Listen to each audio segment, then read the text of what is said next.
Hi there, everybody. Thank you for joining us for this episode of the Alchemi-Culture Podcast. I am your host, Phoenix Aurelius, and today we are joined by a good friend and a colleague of mine for many, many years. Her name is Pati Reiss. She runs the Holistic Gourmet, and she does holistic brain work, nutrition work, and really specializes in recovery. And when we're talking about recovery, we could be talking about a number of different substances. A lot of addiction work gets routed to her, but people who have frantic lifestyles and other things where they're not necessarily living healthy lifestyles, there is a recovery period that is necessary for that. It may be less intense sometimes than addiction recovery, but all of these things are areas that she specializes in. We constantly have people over here at the Phoenix Aurelius Research Academy writing into us and saying, hey, do you have any resources for us, or any tinctures that we can take, or things like that? You know, can you perform exorcisms on us and blah, blah, blah, blah, blah, for addiction recovery? And most of the time my answer is no, I am ill-equipped and don't have the time or the focus, because it is something that requires a lot of support and a lot of help for a lot of people.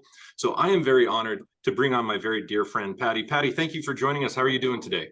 Good. Thank you so much, Phoenix. I'm so happy to be here and reach out to your community. And that's what it's all about, is reaching out to people and giving them hope and solutions.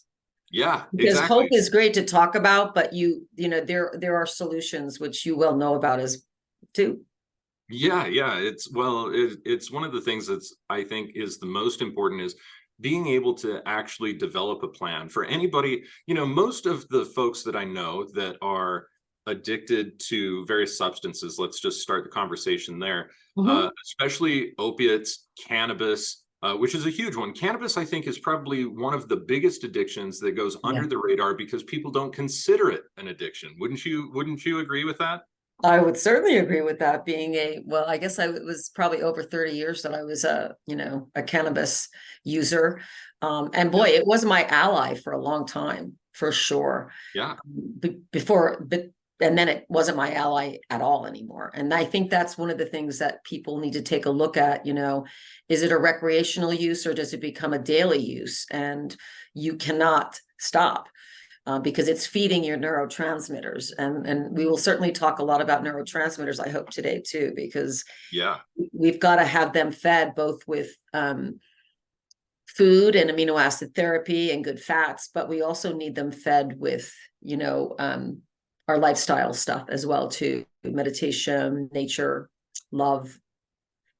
I just wrote a great article on endorphins. I'll have to send it your way, because that's one of our really most enjoyable neurotransmitters, which is why I think we have an opiate epidemic.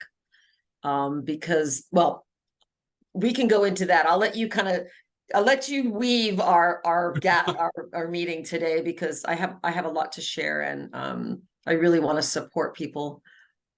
All right. Well, you mentioned neurotransmitters. Let's go ahead and talk about that, because when we're talking about altering brain chemistry in any way, shape, or form, we are interfacing with the nervous system via neurotransmitters primarily. And there are like 3 or 4 critical stages of neurotransmitters. First, we have neurotransmitter biosynthesis, and this is going to tie into the nutrition that people are getting and how they're able to get that nutrition, so that they have the building blocks in order to be able to synthesize these neurotransmitters. Like, for instance, serotonin, you need to have tryptophan, right? You need to have magnesium. You need to have multiple different things in enough supply inside of your digestive tract and inside of your organs and bloodstream in order to be able to even synthesize these things.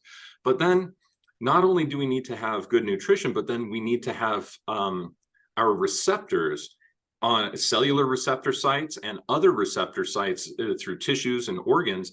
They need to be able to receive the message. And oftentimes there are a ton of intracellular toxicities that are preventing, they're creating neurotransmitter resistance. So a lot of people who are familiar with Dr. Pompa are hearing about, hormone resistance, which is very similar, but we're also developing neurotransmitter resistance. And to tie that back into cannabis, the more that we're smoking cannabis, and the more that these things are getting inside of our body, we are overloading those receptor sites, and they start to partially close down, especially our dopamine receptor sites start to close down. Serotonin too, to a certain degree. So, absolutely.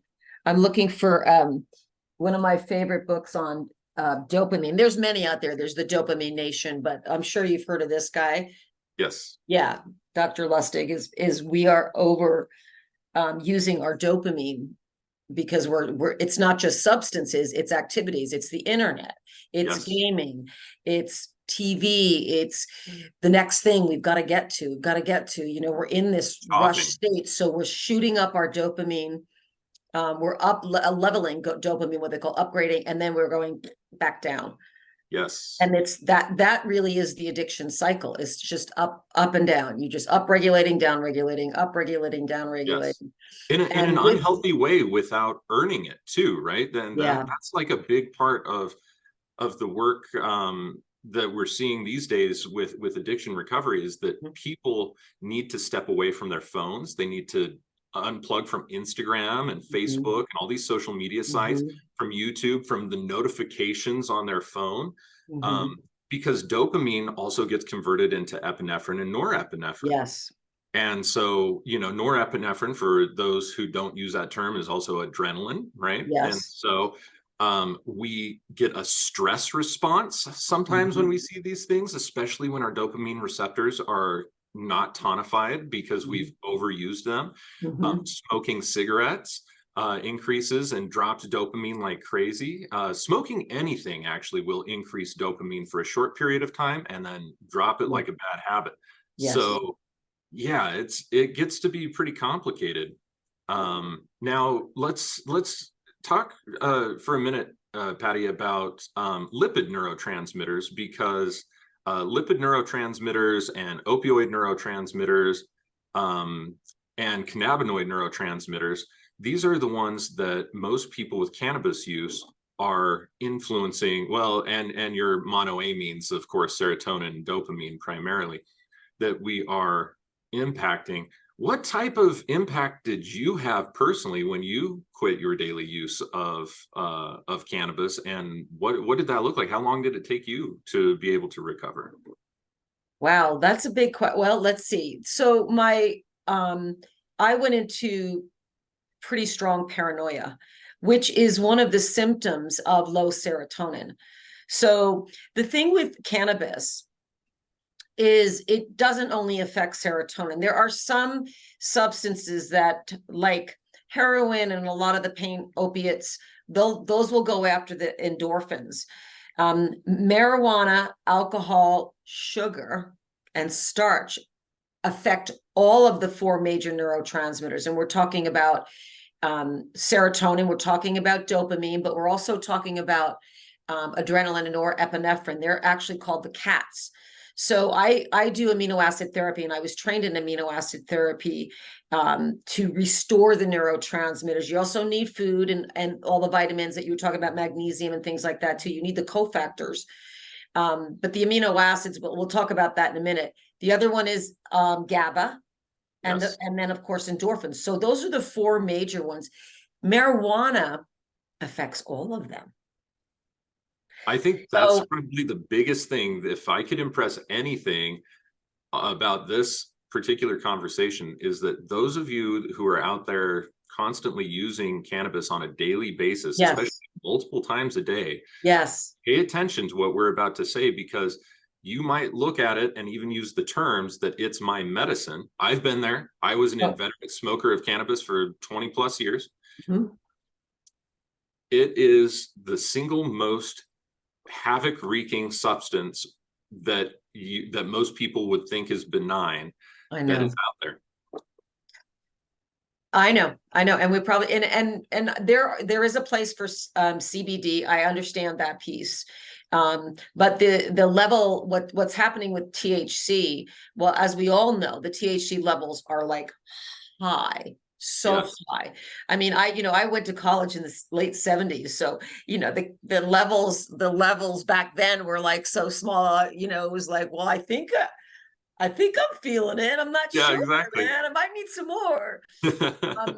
But now that's a whole different deal, right? And interestingly enough, and I don't listen to him enough, but very much, but there's a guy named the Medical Medium. I'm sure maybe some of your audience. Okay. Well, I don't really tune him in that much, but for some reason, my guides tuned me into him. And he was actually, this is kind of funny. I'm going to come back around to more about marijuana, but he was talking about marijuana as he's making macaroni and cheese. It was the most crazy. I'm just like, and you know, as a chef, and we're all chefs, but you know, you just make food and you're with the food, you know, but he's talking about the cannabis industry while he's making macaroni. Yeah, And I probably wouldn't eat that macaroni and cheese because I think you need to kind of be tuned into your food. But right. what he was saying, and of course I'm like then listening because I'm like, wait a minute, this is interesting. The growers and how they're using it and what they're doing. And he goes, there's very few that are doing organic growing, right? So you have not only the THC levels are high, but you have, you know, all the pesticides and things that people are doing. And we know that's big business, right? They're just like, well, we got to get, and there's probably some great farmers out there that are growing marijuana and medicinal, you know, use of it. So fine if you can find them, but that's the other part that we have going on here. We have high THC levels, and then we have high pesticide levels and these other chemicals coming in, and they are just, and that's what we're seeing. I mean, in my industry with all my colleagues, we're seeing 50% of the ER visits are psychosis from weed. Yeah, it's true. Well, especially these days when you have dab and shatter, Right, the dab. and you know, all of these things that are damn near 100% or 90+ percent THC, or you know, molecularly distilled in order to be as pure as possible. I think that these things are really an adulteration of what the plant even had to offer. I mean, your three main strains that you would have found in Asia were Cannabis ruderalis, also known as Rudi, Cannabis indica, and Cannabis sativa. And we have interbred these things so intensely in order to get the highest quantities of THC that, like you were talking about, between 1960s and 70s, when cannabis was being widely used in pop culture in the United States, to now, it's a whole different ballgame. Back then, you had to be able to smoke an entire joint with a few folks to even catch a small buzz. Now, you take the tiniest little bit of a hit, and you're so altered that it. And what's bad about that is that most people can take 5, 6, 7 hits of a lot of these 28, 30% THC strains these days, and they are so numb to that experience because tolerance builds up inside of the body. Tolerance. Yep. That you're ingesting a lot more of the pesticides. And let's talk about some of those pesticides, like paraquat, for instance. Paraquat is one of the ones that's been used for a long time. It is a neurotoxin, and it also creates intracellular toxicity inside of lung tissue and inside of multiple different cells, creating hormone and neurotransmitter resistance. So it compounds the problem, right? I know. Oh, no question. No question. The pesticides. Yeah. So, so we've got a big issue going on out there. And, you know, I talked to my nephews about it. They're young. One of them works at a pot farm, you know, and I've had multiple calls of severe anxiety. So I'm like, okay. So it's hard to come on here and say, hey, just stop smoking pot, right? Yeah. Because I get it. Times. What's that? I said, in most times you can't necessarily do that. There has to be a plan in place. Like, for instance, how am I going to manage my stress, my anxiety, my, you know, et cetera? If not for these things, there has to be a good plan. And also, what does the weaning down process look like? How long, and what does the increasing nutrition protocol look like? There's, for people who really want to be the healthiest that they can be, or who are interested in realizing, you know, they realize, oh shit, this is a really terrible substance for me, I guess. I would like to decrease my use. I don't suggest most people just go cold turkey. In fact, anytime that I ever have, it's taken me 3 days where I am just, you know, the first day especially, just extraordinarily cranky, extremely moody. I've lost all of my appetite. I just, you know, feel generally like shit and have a sense of malaise. And for me, 72 hours, if I can go that long and do some water fasting and other things, then I can usually get it out of my body. And after 72 hours, I don't really care about it anymore. Oh, well, good for you. That's what I was about to say, is good Yeah. for me, because that is not the most common experience. Most people have prolonged symptoms that Yes. will continue to crop up and Right. create even some really serious types of things. Like if your dopamine spikes, or if your dopamine has been spiking and dropping way too high, and then you just suddenly get off of cannabis, you're gonna probably be in a real bad state of depression for a while. And go ahead. Okay. Well, that's where the amino acid therapy comes in. Yes, exactly. So those of us who are actually trained in amino acid therapy, and a lot of people can read about it. You can pick up books about aminos, about aminos. But what we're doing targeted amino acid therapy. So we're taking that tryptophan or that 5-HTP. Those are the two that raise serotonin. And we actually have a chart where we look at the symptoms of the different four major neurotransmitters that I talked about, serotonin being one of them, and look at people's symptoms. Do you have anxiety? Do you have rage? Or do you have suicidal thoughts? Do you have PMS for women? Obsessive compulsive disorder? These are all symptoms of low serotonin. So what does weed do? It raises our serotonin, so we don't have those. It's like, okay, man, I'm okay. And then guess what? You stop, down they go, up goes your symptoms. You have more. So this is what happens. We're in this, and meanwhile we're in this up and down cycle. I need more, and then you're zapping your adrenals, all your mineral deficiency. There's so many other things that are coming up you don't eat, or then you just eat the sugar because people get those cravings. So what we do through the withdrawal is we plug in the aminos that are needed for that particular neurotransmitter. And sometimes you need several aminos, depending on what its effect. But if you're a weed smoker and serotonin is what your symptoms, low serotonin are what your symptoms are, with rage, anxiety, depression, and it's a negative depression. Serotonin's like, you're just negative. Nothing is right. You're pissy about everything. You Right. cannot see the glass half full. Doesn't happen. If you're low in serotonin, you don't see any hope. Yes. So that's where we plug in 5-HTP and tryptophan. And then we would look at the other symptoms like dopamine and GABA and endorphins. And we would, put a protocol together for that person. And then you need the food plan too to come in too. But what we do with the aminos, they're kind of like the front runners. They come in and they're like, okay, we're gonna bring that serotonin back up. We're feeding the neurotransmitter. It's food for it. It's not like Zoloft. If you get me started on that whole thing, right? But look at Zoloft or weed. I'd say they're in kind of the same category. They really are. You can't come off. You come off and you're in withdrawal. So you start coming down, you plug in the amino to bring you up. And it feeds the neurotransmitter as well as food too, and sleep. But if you're coming off of serotonin, you're not going to sleep, because low serotonin, you can't sleep. I mean, I couldn't sleep.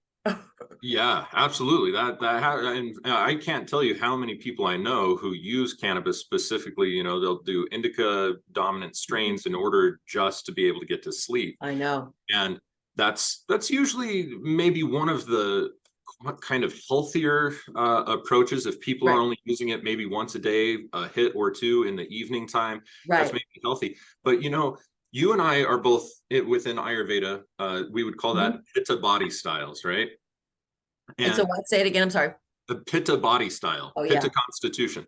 So, what's interesting is that those of us who are pitta constitution have the most affinity towards cannabis, because we are naturally a little bit high-strung, hot-tempered types of individuals, and cannabis can help to tone that back. But what's really, really important for people to understand is that cannabis produces a pitta toxin in the seat of pitta in the body, which is in the liver.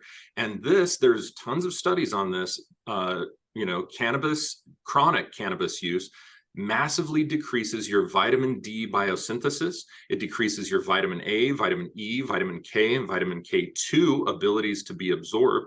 This also causes a proclivity towards different liver enzymes, some of them elevated, some of them deficient.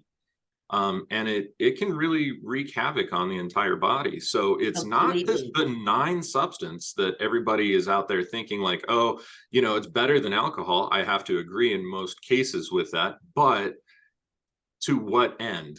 And we really need to look at it on an individual basis. Yeah.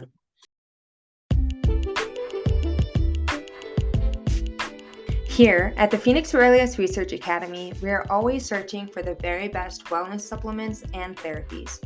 Perennially speaking, there are some key fundamentals to maintaining a healthy body and mind, one of which includes consuming high-quality mineral nutrition through a healthy diet.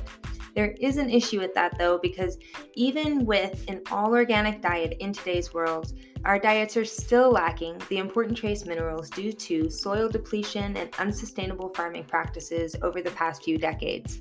So as a result, we have found that most people's diets need to be amended with mineral supplements. And our favorite company for that is called Mother Earth Minerals, and they happen to be also a local company based out of Ogden, Utah.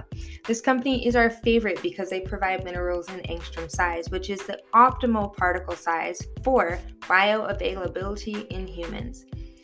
Highlights about this company include the water that they use in the creation of their supplements is actually steam distilled to a medical grade purity to ensure no vibrational and/or physiological impurities whatsoever.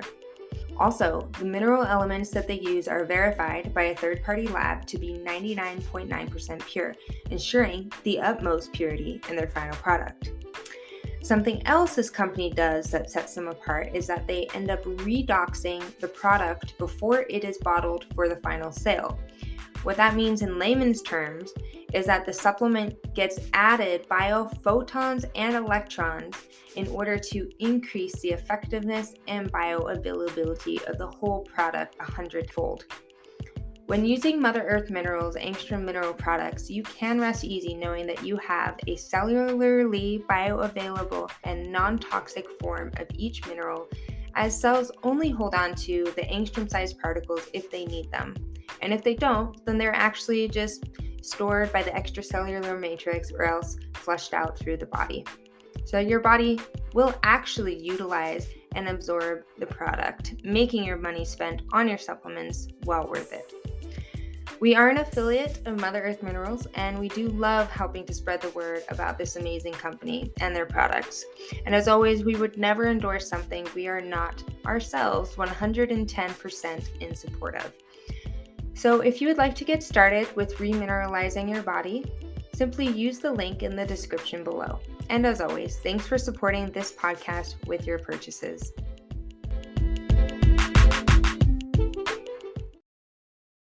Let's go back to the amino acids, though, Patti. Yes. One of the things that I think is really important, I see this about 70 to 80% of the time in the clinical research clients that I'm taking on, just in general, is that gastric acid is usually very low because of a number of intracellular toxicities or things like people are just doing dumb things like drinking ice water. I'm sorry if you drink ice water and you think I know. Woo. But it kills your digestive fire. It completely breaks down the ability of your body to be able to produce gastric acid. And from the gastric parietal cell that produces gastric acid, we're also producing intrinsic factor, right? Which allows for our assimilation of B12 and folate in particular. So when, what percentage of the population would you say needs to even, that you've worked with, that they can be taking amino acids and not seeing the effects because they don't even have the gastric acid to be able to absorb the amino acids? Yeah. Is that something that you encounter? Yes. And what we do? With those folks, we have them open the capsule and put it under their tongue. And get the sublingual absorption. Yep, get sublingual. Because we know that that's a tricky part, taking the aminos with the digestive system and the Also, people who have ulcers, we have to be careful with too. And a lot of people do have that situation going on because their gut biome is so disrupted. So it'd be great to have, IV aminos. Yes. But that's expensive and most people can't afford that. And it's not even that available. So we do the sublingual. It doesn't taste all that bad. Depending on the amino acid, right? Depending on the amino acid. When I was learning about the aminos many years ago, I remember in the training, we were opening them up and I was in sobriety. I have 18 years sobriety. And I remember being like so excited that I was going to get something else that was going to give me that. Because really what we're looking for is a feeling of well-being. We're looking for peace. We're looking for bliss. I have that now in sobriety, that natural high from aminos and my lifestyle. I didn't have that before. I kept looking for it. And then I'd go to the weed or I'd go to the alcohol or sugar, and they just short-lived, down it goes. And then you're in this like spiral. But at the training, we were like opening it up and we had like powder. And I was like, whoa, it looked like we had like cocaine on our nose and stuff. It was like, but, we cleaned ourselves up. We weren't doing it in front of a mirror either, but it is a helpful way to do that, is to put it under the tongue. And also work on the gut biome at the same time, so we have people doing bone broth and other things in the beginning, because in the beginning, if you're in recovery, and depends on, generally with weed smokers, if that's all there is, it's not as bad for, their digestive system isn't as off. Their lungs and other things are have more of an issue, except if you're doing the edibles. The edibles really wreak havoc with your gut. So anything you're taking down into the gut, you have to address. And whether that's, I find that bone broth or veggie broth if you're vegetarian, but we really recommend bone broth if people can do it, just because there's just so much value in it. That helps heal the gut. Well, you have all of those collagen peptides being found, which are amino acids that are found in the bone broth, that you're not going to get anywhere near the same concentration with any form of vegetable-based protein. You might have the same ones, but you're not going to have the same quantity of them at all. So right. So, we have to kind of address both of them at the same time. And then, it's a win-win, I honestly, I'll tell you a funny story. I remember, I guess I was probably 5 years sober, and I had just learned about the aminos, and I went and got trained, and I continued my training. And I was hanging out with my nephew, who was at the time up at the University of Utah, and some of his friends. And he called me afterwards. And so apparently after I left hanging out with these guys, they were all like, dude, what drugs is your aunt on? And I'd love to share that story, because they're like, wow, because that calm, that laughter, that connection. And he's like, well, she's not on any drugs. She's sober. And, he goes into she does amino acids and food and AA or whatever else he said. And I thought, wow, I've come to that place, because I honestly, Phoenix, and for your listeners too, I did not think I could go through life without weed. It was my ally. I was just like, this is it. And boy, I went and got that organic weed when I could, until it was no longer my ally. And then alcohol increased, so I went down that road because I had paranoia from the weed.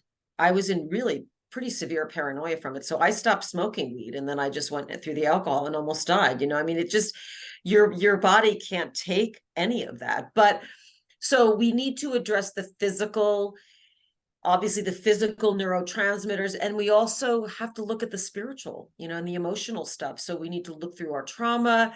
The other thing I'll just share is, our chakras are blown open when we use substances. They overload the astral circuitry. They're just like, and so when I was going through my dark night of the soul, I I was like, wow, what's going on with me? And I had a couple of my friends when I was in New York at the time, and they brought in some shamans for me, and they were like, you've got some entities. And I was like, okay, cool, but not cool.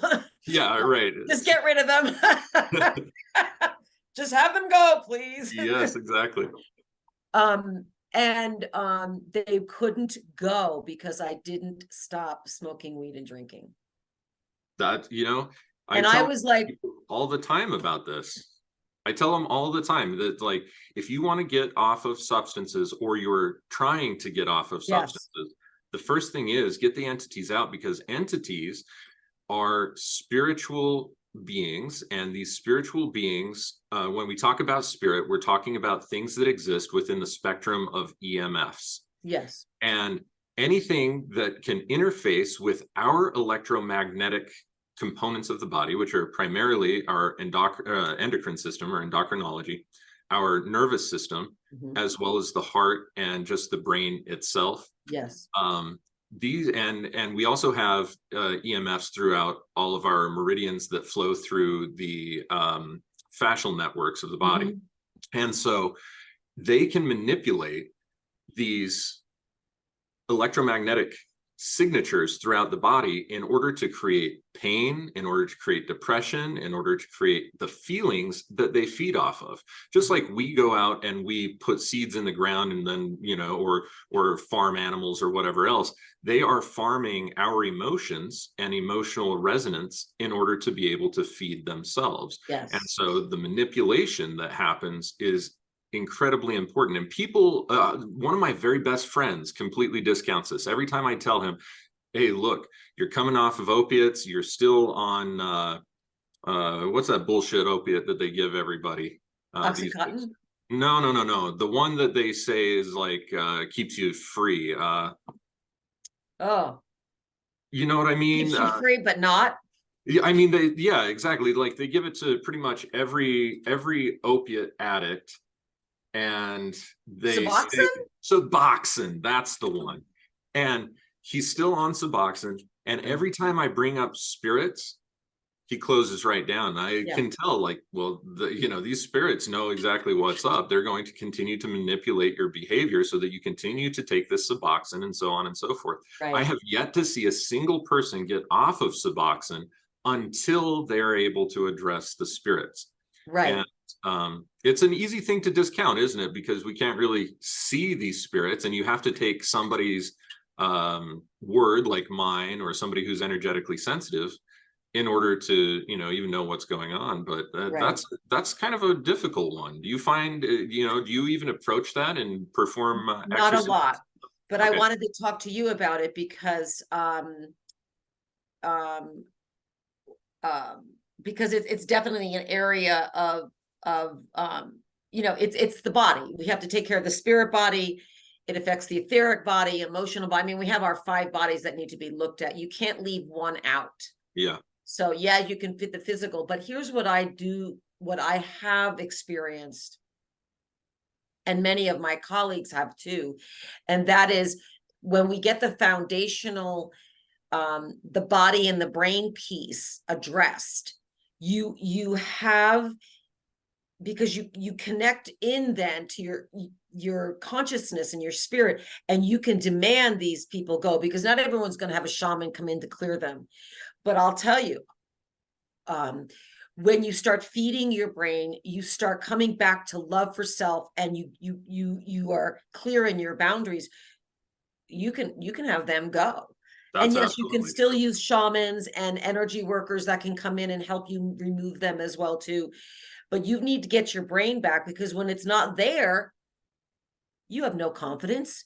You're like, I can't handle this. And you go into this like inertia and this victim, and you can't find that courage and strength, because you need your brain to be online for that.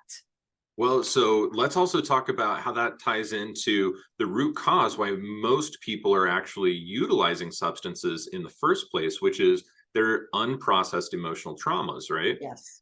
And so many of us were raised in completely shit scenarios. completely dysfunctional families, completely, terrible types of scenarios with tons of trauma. And then we don't know how to deal with that. It's easier to push it aside and to be able to use a substance. And then addiction creeps in really quickly for a lot of folks. That's how it gets started. But if you can treat a lot of this at its root and get back to the emotional processing that needs to happen. So in your work, do you focus on the emotional stuff, or do you refer out? Like, how does that work?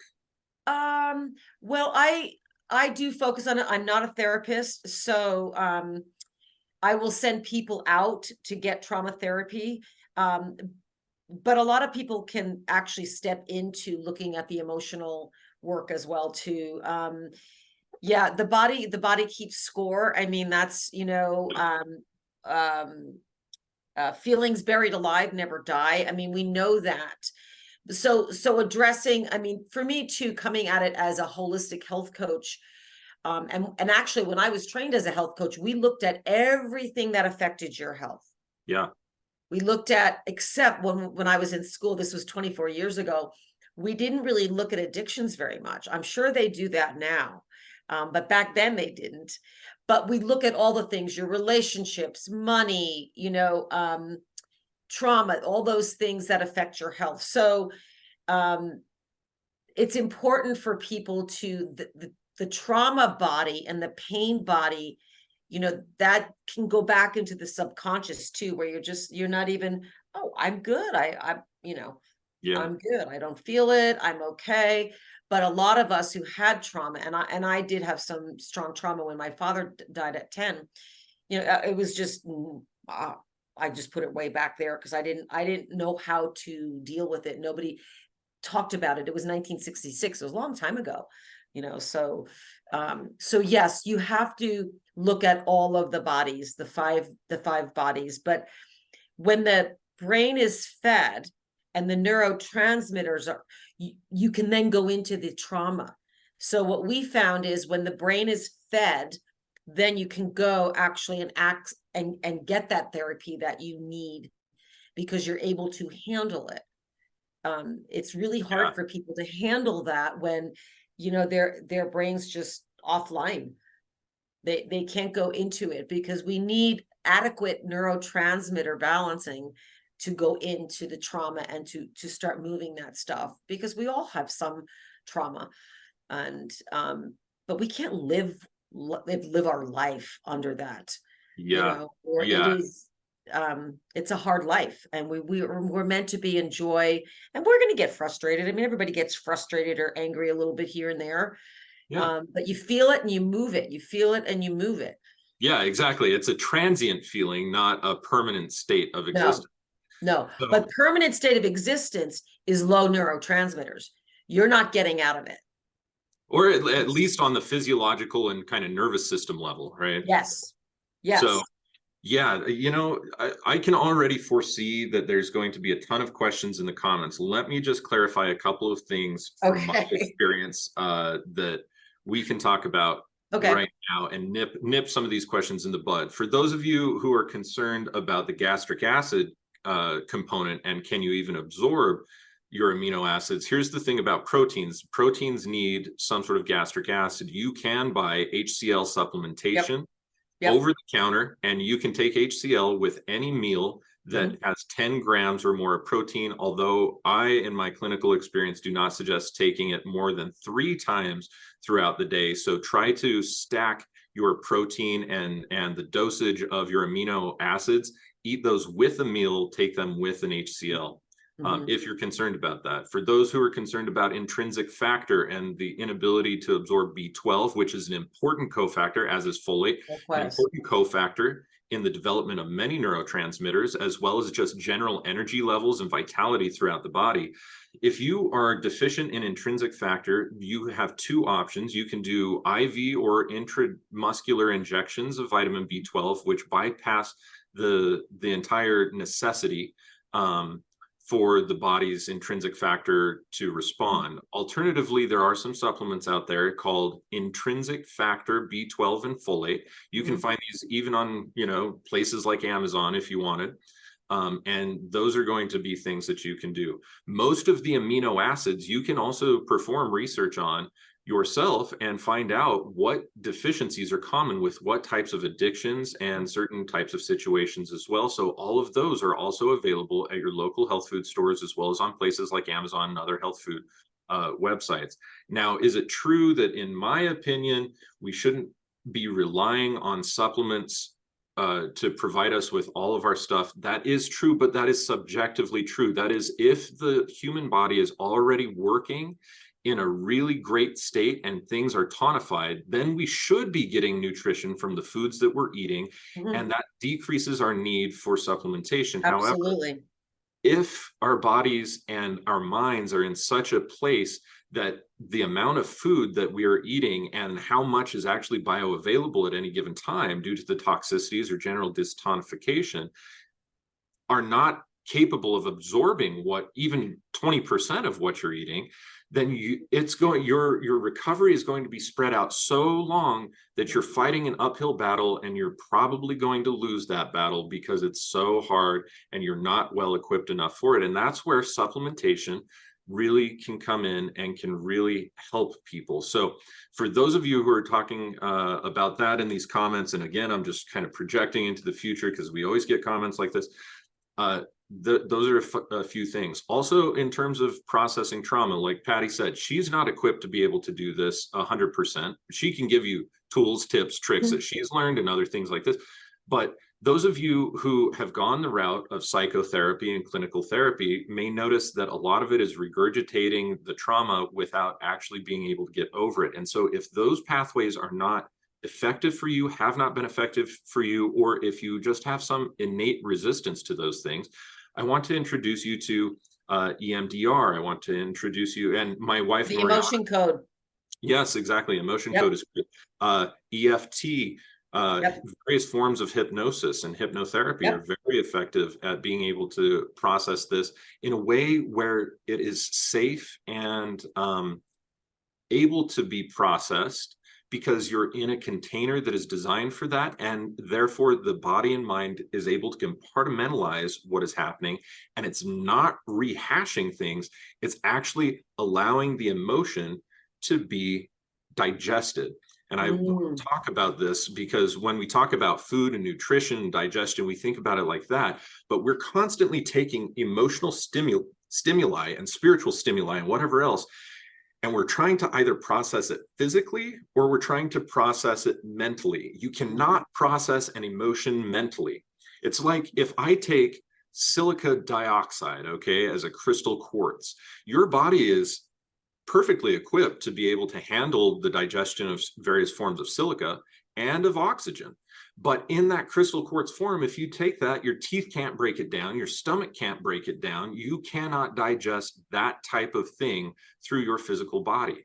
So it's the same thing with emotions and your mental body and your physical body. If you keep trying to process it with physical or mental bodies, you are not going to be able to do that. The only way that you can process emotional material is through the emotional body, and that needs to be felt. And what we end up doing instead is we take all of our emotional intelligence and we bind up that trauma and hold it there. And that literally stops our entire emotional and astral intelligence from flowing. Astral energy, like, electromagnetic energy, is designed to flow and to constantly be in movement. And when you trap it, that is where the problem is. And so you can see this both from an Ayurvedic and a Chinese perspective in Eastern philosophies. They deal with that, and diet and acupuncture and all these other things are. And Qigong really helps quite a bit. Exactly. So all of these things are kind of tied in to that emotional thing. But for Western individuals who have tried Western routes of therapy and have said, oh, well, that doesn't work, I want to expose you to the wide realm of things that do exist. And if you are interested in knowing more about that, my wife, Noriana, would love to be able to answer your questions. Absolutely. You can reach out to support@phoenixaurelius.org. She is a specialist in trauma, has been studying this for the better part of 15 years. And so there are lots of people out there that are not clinical therapists, that are clinical Well, let's say they're not clinical psychotherapists, but they Mhm. are clinical therapists and have a wide toolbox and many other therapies that are able to Absolutely. help. So that's just a little caveat for those of you who I know will probably end up saying, well, what do I do about it? You brought up these topics, but what do I do about it? So I love that. And I think it's really important to look at the other therapies that are helping with trauma, like what Nori does and the EFT. I mean, we need to address our emotional body, right? For more sure. often than not, that's the thing. I mean, Absolutely. and we keep running through traumas typically as painful memories, but we refuse to feel the pain. And it's like, I remember Siddhartha Gautama Buddha said that pain is just an intense sensation, but suffering is a fear of experiencing pain. Right on. Yep. And we end up throwing ourselves into suffering. Suffering is what leads to addiction more often than not, I would say. No question. No question. Yep. Yep. So Nice. anyway, Okay. let's talk about some more nutritional aspects, especially around folks who are using opiates, because I can't even tell you, it's probably like 60 people a year or maybe more that are asking us, writing in and saying, hey, look, I have an opiate issue, or I'm trying to get off of opiates. The doctors have put me on Suboxone, but then I feel terrible on Suboxone. I don't want to be on Suboxone. What options and what routes are available to me? And usually they're contacting me and saying, can I take one of your potions, one of your spagyrics and be healed of this? And it's like, no, it doesn't work that way. I have things that might be supportive and might even help transition, but a lot of this is nutritional work, and a lot of this is internal work that needs to be done. So let's talk about some of the nutritional aspects for opiate and opioid. Opiates and the endorphins. Yes. Well, I just wrote an article, and I'll send it out to you, and you can put it out for your listeners too. So let's talk about the endorphins. Endorphins are opiates, are natural opiates. Those are our love molecule. It's a very, they are very sly and delicious, right? So we love our weed. We love our exercising wine too, right? What's that? People who over-exercise too No get way question. too much, like beta endorphin, for instance. Right. So it floods our body with these delicious chemicals. And again, it upregulates, whether it's weed or over-exercise or jumping off I had a guy that was sober from substances, but he was a extreme skier. Yeah. And almost died, because he had to have that, and it also raises dopamine a little bit, but it's that endorphin, it's that risk, it's that, oh, I feel that feeling. It's love too. It's like petting your dog and looking at your child and looking at the sunset. Those all raise endorphins, right? Yep. So they're very sly, and they're in our nervous system. So they're throughout our whole nervous system is where the endorphins lie. And so that they're a tricky one. And what we do on the amino acid spectrum, we usually use a total amino, because the endorphins are also, and you probably know this with your background, they are the longest molecule to feed. Yeah. Like, it's a big one. So you need more protein, and most people aren't eating during that. So they're just like, okay, you just keep going back to that substance, whether again, it's heroin or weed or sugar, or pain pills. So we usually use a total amino solution in the aminos. And then we also use an amino called DPA, which is D-phenylalanine. And then D-L-phenylalanine. D-L-phenylalanine is also got L-phenylalanine in it, so it's a little more stimulating. But the DPA seems to really help a lot with the endorphins. Now, the other part of the endorphins that are important to look at is grief and loss, because that's what's affected when you have trauma.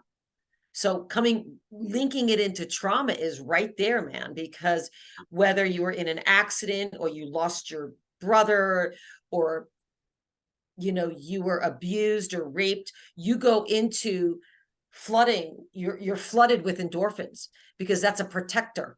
Your body's going, whoa, oh, right. So all the endorphins are going out, so it doesn't seem so bad. So it's protecting us, right? And that, a lot of people will say it was an accident, but I didn't feel anything right away, because guess what? Those are our endorphins. They're flooding the system to protect you and help save you. And then they downregulate. And then you're in severe pain. So the endorphins are physical and emotional pain. I think that's really important to talk about, because most people don't realize that morphine is actually created on a cellular level inside of the body, and we call that endomorphine. And there are two different forms of it, endomorphin 1 and endomorphin 2, right? And endomorphin, if I remember right, I think it's endomorphin 2 that kicks in with grief and pain. And so most people that identify as being like cutters and in the kind of released. Pain, yeah, exactly. And they will also be people who typically tend to gravitate more towards the darker aspects of humanity, goth-centered individuals and things like that. And again, I'm not placing any judgment. All I'm saying is that there is a clear chemical link between the different types of morphine that is being created inside of the body, especially during grief and trauma, etc. And it's holding you in that spot. And what I can say is that you don't even know who you are. You might think that you know who you are and that these are your interests and you like dressing this way and doing this and doing that and all these other things and having your friend groups and being, cutting and whatever. But I can guarantee you that if we were to just simply change that response, I have seen it time and time and time and time again that people are no longer interested in those darker, denser aspects of the human experience, and they entirely shift their perspective and tend to be very upbeat and positive and healthy individuals instead of in that dark space. So I agree, because it's also involved in overexercise. It's involved with porn, shopping, stealing. I mean, I worked with a guy in recovery and he said, you know what? The best opiate high I ever got was stealing. And I was like, really? I was like, tell me about that. I'll tell you the story because it was very interesting to me. So apparently his girlfriend would go into Victoria's Secrets, and then he would, they would text each other, and he would go in and she'd put all the different underwear and pajamas or whatever in a pile. And he would go into Victoria's Secrets, I think when it was down at the gateway, and grab everything and run out the front door. And he was, and then the guys that, the end up chasing him, follow him. So I'm just sharing that because that was such a and that is, again, the risky behavior. It's gaming too. Gaming is just we're in this, we're getting these hits, and they feel like, oh, this is a good thing. And so it's so it's a tricky one, but we can feel that with feeding our neurotransmitters with the right nutrition, which is the baseline. So that's the foundation. And yes, it's aminos, but it's also getting in the right proteins that you digest. It's getting in the vegetables and the good fats. And the endorphins are very connected in to the right fats too, because it's the nerves. So you want to make sure that the neurotransmission's happening in the cells. Well, here's something that I run into time and time and time and time again is critical mineral deficiencies, especially of trace minerals. And people will take a trace mineral for a short period of time. Maybe if they are really with it, they'll go and get a blood serum test and say, hey, my blood serum test says. Blood serum does not mean that the organs or that the brain is actually able to utilize the mineral that's inside of that blood serum. And so when you're getting blood serum tests of anything, like if you are anemic and you get a blood serum test and it says, hey, you have enough iron and copper and zinc and selenium and B12, you're not anemic. That's not true. If you have the symptoms of anemia, then that means that there is either some sort of hemoglobin resistance or some other issue that's going on there. And the thing that I see, to tie this into addiction, that I see time, and which anemia is a big condition that we see, especially with opiate users. But and also the vitamin D related anemia I see with service users a lot. and opiate users. But the thing that I see time and time again are trace minerals like molybdenum, vanadium, germanium, boron. See, people don't realize how important boron is actually to the entire functioning of the nervous system and brain as a whole. And some people who have really poor memories, I can almost guarantee that they have a boron deficiency, because that's one of the first things to come online as soon as you start to get proper boron. So no question. Yeah. Well, so trace minerals you can get. I mean, there's some good companies that have liquid trace minerals, that you can muscle test for and take, just to support your body.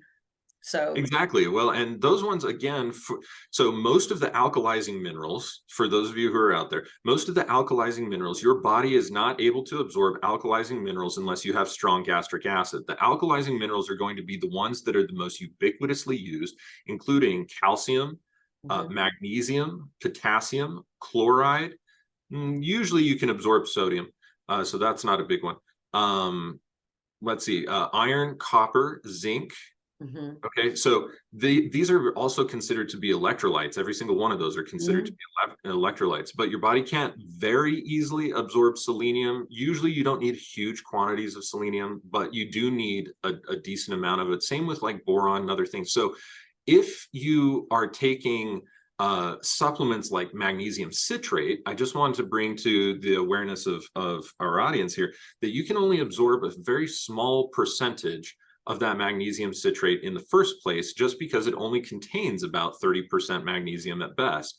And if your digestive system isn't working right, or even if it is, you can still, depending on what you took it with, only going to be able to absorb even a smaller portion of that. So when we're talking about, okay, this thing has 30% of my RDV of daily magnesium, but I can absorb 15% of that 30%.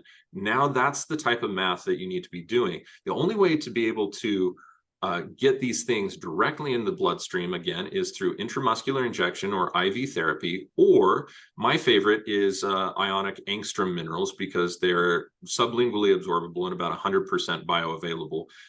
And they're not in a form that is a mineral, they're in their ionic metallic form, magnesium, for instance, is just pure magnesium. It's not like magnesium citrate, magnesium oxide, magnesium, it's not a mineral, it's in its pure ionic form.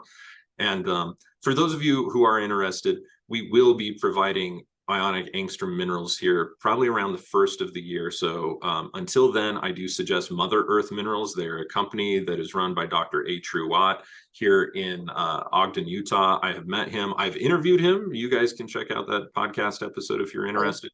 Yeah, so anyway, again, I'm just thinking ahead to folks making comments and saying, hey, you brought up a problem. What do I do about it? This is Dr. Ott's book. It is. Secret Assassins in Food. That's a good one. He has another one called Wellness Secrets for Life. Yeah. I think you may have another one. That's cool that you have it right there, though. Yeah, I have it right. Well, I love that. I love that book. And it's actually very funny. Yeah. I mean, I don't know if you remember that, but he has like little cartoons about like, so it's good. It's well done. And that's another thing too, the more we can also simplify it for people too, like just eat clean, start eating clean, and start making some changes slow, making some changes, get yourself a good multivitamin. And this is great. These guys are local. And start caring for yourself and loving yourself, because it's really important that we talk to ourselves as well too. Our cells listen to everything. So if we're talking shit on ourselves and shit on ourselves, they hear that. And so just bringing in love into remembering how important your body is. And this is our physical body for this lifetime, right? So we should enjoy what we have here. And when we eat clean food and we care for ourselves, we feel better and we love ourselves. We just move into that self-love a lot easier. If you're eating a lot of junk or not thinking about that, then it's really hard to bring in that connection with love. So I just want to remind people to love themselves. And part of that is feeding themselves and self-care. That, that is so important. And actually, that's one of the things that I think I love the most about the tradition of Ayurveda Mhm, is how much emphasis they place on mhm, food and what clean eating looks like, mhm, because it is different from body type to body type to body mhm, type. It's a very individualized thing. How mhm. much do you incorporate sciences like Ayurveda into Quite your a work? bit. Quite a bit. So my personalized nutrition plans that I help people with, I look at Ayurveda, I look at your dosha, I also look at your blood type. And that has been true. I mean, I love Dr. Peter Diadamo. His work is just phenomenal. It helps people understand what proteins work better for them. And there's Right. lifestyle stuff in that too. I Yes. also look at metabolic type. So if people are fast metabolizers, they're going to need more protein and fat. There are the carbs type who needs, a little bit less protein and fat and more carbs, mostly from vegetables, but they do better on grains and vegetables. So we are very individual. And those are the three areas that I look at when I'm helping people put together a food plan for themselves. Nice. And then taste, I mean, it's important to have food that tastes good. And food can taste really good and be actually really good for you. I mean, that's a myth, Yes. that healthy food that has to taste shitty. It's like, oh no, No. no, no, no, no, no, no, no, no, no. I'll tell you what, most of the restaurants that are out there that are saying Oh, they're serving healthy food, they don't know what they're doing, and that tastes awful most of the time to I me. know. So that is people who are trying to capitalize on a trend, and Mhm. you will see that time and time again, and they usually subscribe to various dietary fads, those Right, places. right, Is it all vegan? Is it all raw? Is it all this? Is it all that? Is it keto? Is it blah, blah, blah? And they are just capitalizing and stealing your money.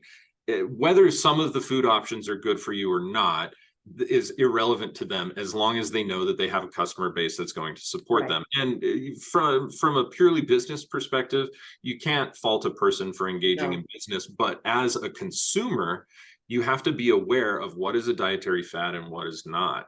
right. So let's talk about food combinations at all. Do you follow, when you're working with clients, do you follow like the Ayurvedic prescriptions of avoiding the bad food combos?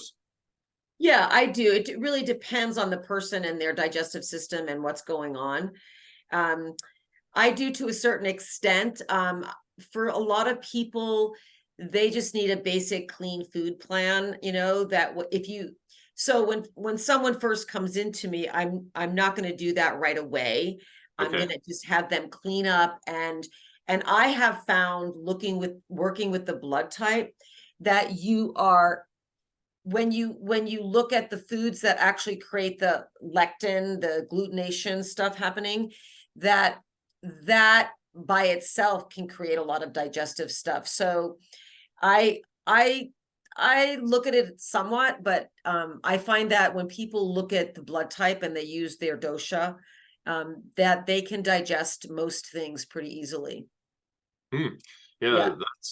that's a good thing to keep in mind. For those of you who are interested, again, thinking forward to comments in the chat, uh, I would suggest going to banyanbotanicals.com if you don't already have an Ayurvedic practitioner who has helped you discover what your Prakriti and Vikruti are, which is basically constitution and Mhm. energetic imbalances. There are certain quizzes that you can take all over. Banyan has a very short, concise one that's very good. Yeah. Also, if Joyful you're Belly does too. yes, Joyful Belly, exactly. Yeah, And I those are really like friends. them. Yep. Yeah. And those are friends, for those of you who are listening, of Aubrey Bomdud. And Mhm. Aubrey is my, practitioner. If you saw that episode that released right before this one, Mhm. in the Peruvian Amazon. So with Oh, that being good. said, there are lots of great places that you can look and find those things. And then they also have dietary suggestions and food combination Mhm. things that you can look at if you are interested in doing those things. Like, for instance, for me, even though I'm an O positive blood type, Mhm. need heavy protein, very fast metabolic rate, especially because I'm Pitta primarily, 70% Yes. Oh, good. about 20% Kapha. but the kapha means that I'm going to have a tendency to hold on to moisture and to salt and to things that make me swell. So I have very quick metabolism, but I also have to have plenty of astringents and bitters inside of my diet in order to help me to release those things. And so you can find those things out pretty easily through self-research. And again, a trusted source, not the only trusted source, but a good trusted source would be Banyan Botanicals, and of course, Joyful Belly as well. So yeah, like one example I want to talk about actually, how many of us go and make a healthy burrito or a healthy salad, and we think, okay, you know what? I've even got this gluten-free wrap here, and then I'm putting in, you know, some sort of grain, like a healthy grain, maybe rice, maybe quinoa, right? Okay, something like that. And then throwing in beans, and then maybe I'll add some sort of like really nice raw cheese in a very mild amount, and then I'll stack on vegetables and I'll put tomatoes on it. Okay, here's the thing about that. Most of those foods are completely incompatible from an enzymatic level. Is that if you have beans and you have another form of protein like quinoa or meat or cheese, now the enzymes in your body don't know what the hell to do, because they're competing to break down the exact same foods. And so you can't absorb all of that protein, and anything that the body cannot absorb that it has to process is technically a toxin. And Ayurveda refers to that as amma, a digestive toxin. So the amma.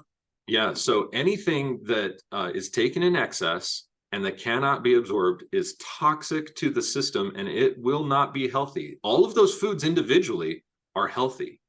In certain combinations, they can also be healthy. For certain body types, that combination could be healthy, but not all of those things all together for everybody. And that's the biggest myth that I would like to bust around the concept of healthy food. There's, aside from like fast food, synthesized foods, processed foods, there's no such thing as a healthy or an unhealthy food, right? All those ones that I just mentioned, those are called unhealthy foods, processed foods, fast foods, high fat foods, trans fat foods. Okay, those are unhealthy for sure. And we can categorize those. But there's no such thing as a ubiquitously or universal healthy food that is good for everybody at all times of the year or anything. It's much more subjective than that. So the resources that Pati and I have just turned you on to will help you to realize that and to incorporate it slowly and in proper ways. If you know, it's like anything, if you try and do everything all at once, you'll probably get overwhelmed. But if you can print out like a food combination thing and put that on your fridge, and then every time you're going to make a meal, be like, oh, you know what? I would like cheese because I'm craving cheese in this meal. So I'm not going to put meat on this. I will do instead grains, cheese, and vegetables, which all can be digested easily together. Right.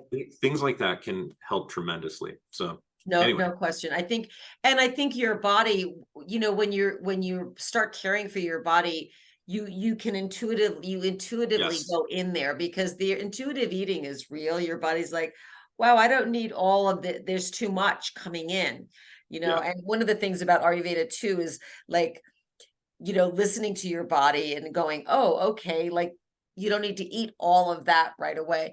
But I will throw in a hack for those burrito eaters, and that is getting a good enzyme that can digest all of them.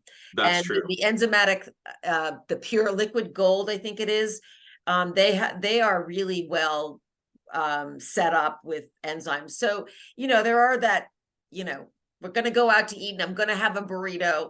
And so, because I think it's also important to, look at the combinations, but also, you know, we don't want to be fearful of food. And there's actually a condition called orthorexia. And it's when you're so afraid of what you're eating that you're not eating. You know, and it's, I didn't know that was even a condition. And Julia Ross, who wrote The Mood Cure, and I did a lot of amino acid training with her, taught me about that years ago. She said, oh, your client has orthorexia. And I was like, well, what is that? What's that? Yeah. Fear of what we're eating. So you go into this, like, I can't eat that. I can't eat that. You know, so we just want to watch that, because, you know, you can bless your food too. We are strong, powerful beings. Put a blessing around your food. And even if it's not organic, bless that food and ask it for its vibration to raise so that you can digest that. that's where we're bringing spirit in, we're like, Yeah. okay, I'm going to do the best that I can with my choices. And then I'm going to bless my food. And maybe I'm going to take an enzyme and, another, and let's or not some discount, bitters, take some bitters. yeah. And let's not discount those enzymes, actually, because there Wow. are, like you mentioned, full spectrum enzymes that are available. Yeah. You have, you have pepsin in there, you have betaine in there, you have all of your lactases, Yeah. and multiple different enzymes that are going to be able to help you to break down virtually anything that's in the food. So if you're in a pinch, or if you already have poor digestive enzyme health, while you're working on tonifying it, digestive enzymes are a great option. Right. And there's also something to be said about the emotional comfort food that the emotional comforts that we can get from foods. Now, if it's all just fatty, starchy, sugary, now that's a problem. We should very much so limit those types of things. But there are many other different types of foods. Like, I love going out and grabbing a curry sometimes. I love having the opportunity to do those things. But when I do them, I have to make sure that I have, spagyrozyme probiotic inside of my system before the meal, so that various toxicities and hydrocarbons, especially, what do you call them? I'm pulling a blank. They're basically neurotoxins that are found all over inside of inorganic foods from pesticide residues and things like that, that they can be broken down inside of the system and inertly released to their atomic counterparts so that they're not toxic.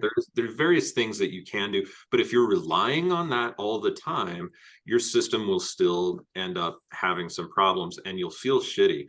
And they say in Ayurveda that ama is processed as vata all the time. And so vata is going to make you feel spacey. You're going to have brain fog. You're going to be more susceptible to diseases like anemia and conditions like anemia, where general nutritional deficient types of symptoms, and the colon health in particular, because the seat of vata in the body is colon, right? So definitely. We end up having hard, dry bowel movements, or having alternating constipation and diarrhea, or just constipation and things like this. So if you can pay attention to those types of things, you listeners out there who are interested in this, by your food combinations, by the supplementation that you might use with or with foods or without certain foods, and so on and so forth, it's all going to make a big difference. And the more informed that you are about what you're putting in your body and why, the probably greater success you're going to have at feeling good. And that itself is a huge component to recovery, just in general. Oh, definitely. For sure. Yes. One of the things we talk about in recovery, whether it's, from substances or loss, is, making sure your blood sugar doesn't drop. So every 4 hours, getting some good protein in there, and again, some veggies, the combinations, complex carbs, because when your blood sugar drops, adrenaline and cortisol raise. So you can go into fight or flight because your blood sugar is dropping and you're going into a hypoglycemic state. So I just want listeners to be aware of that, because, and a lot of vatas, if you look at the doshas, they're like, I'm not that hungry. I mean, I've worked with vata doshas that are just like, I haven't eaten, I skip meals. All the time. Yeah. And it's like, oh. Yeah. So a lot of times if I have a vata client, I will also have them set a timer, and I'm married to a vata. So, he can, he's like, I haven't eaten. So anyway, just having a mindfulness around making sure you get something in every 4 hours. And it could be a little sooner for you, depending on what you're doing. If you're doing more hard labor, or you're studying, or, putting things together, your brain might need food a little bit sooner too. So it's important, unless you're doing a fast, we don't recommend fasting in early recovery, by the way. I think people should have at least 6 months to a year of actually really good, clean food and supplementation and trauma work before they fast. Absolutely. That is really key and critical. Well, Pati, we have covered a lot of topics here today, and there's just such an abundance of information for the listeners here. So thank you so much for your time. Before I let you go, though, and get you on with your midday meal, I wanted you to be able to kind of plug yourself, tell people what you have going on, where they can find you. Okay. And do you take clients on from out of state, or do you need to work with them? I do a lot of clients like this. Perfect. And it seems to be even with local clients, if I have people down in the southern part of Utah, you know, we oftentimes will Zoom. It's easier for them. I want it to be a stress-free. It is a stress-free coaching situation, because I don't want people to feel stressed about making changes. I want them to be relaxed, and then slowly they can start making some changes. So my website is patireiss.com. It's PATIREISS. You can reach me through that. Just send me a little message. Yeah, Phoenix, there we go. Yeah, there's my website. Yeah, people can just reach out, tell me what's going on with you. I have some other, I'm on Facebook too. You can reach me that way. I'm on Instagram, but not a whole lot. So yeah, that's how people can reach me. And one thing I wanted to mention, because I don't think I mentioned it the last time I was with you, but I am part of a group called the Wellness Crusaders that we're just starting. Did I mention that to you? You may have mentioned it. I don't remember, though. Well, I'll give people more information when I get it, and I'll send it off to you too. But our goal, there's 4 of us, and we're all into nutrition and wellness and farming. One of the women is a farmer, talking about the soil, is helping get information like what we just talked about out to our communities. So we'll be offering some classes. I'll have some classes coming up in 2024. People can find that on my site. And I'll also have the Wellness Crusaders, because it's a radio show. And Cool. It's uncensored. So it's with a group called Main Street Media. And so there's other shows, and we're the Wellness Crusaders. We're going to be talking about soil and farm and Ayurveda and aminos, and just helping people get better, like you are doing as well, because we need to help our communities. Our birthright is to feel good. Yeah. You know, and I'm, you know, one of those people that want to help others get better and feel better and help our families, and we do that through caring for ourselves and through our community too. And then we get to share with each other as well too. Totally. Well, that is absolutely awesome. Thank you so much. Everybody be sure to check out Pati's site. All of the links are going to be down in the description below, as well as any resources that she's able to provide us with that she's mentioned that are available by the time this episode releases. So if you have any further questions, please feel free to reach out to her. Pati, I would like to thank you once again for coming on here. Oh, Phoenix, thank you for having me. And it's a delight to see you and know that you're out there helping so many people as well too. I so appreciate you and your work. Thank you so much, Pati.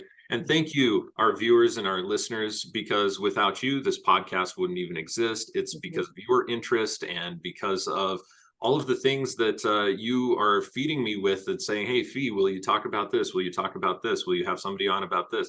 That inspires me, and it's really the wind in my sails. So thank you guys. If you liked this episode, please be sure to like it, subscribe, hit that bell notification if you're watching or listening through YouTube.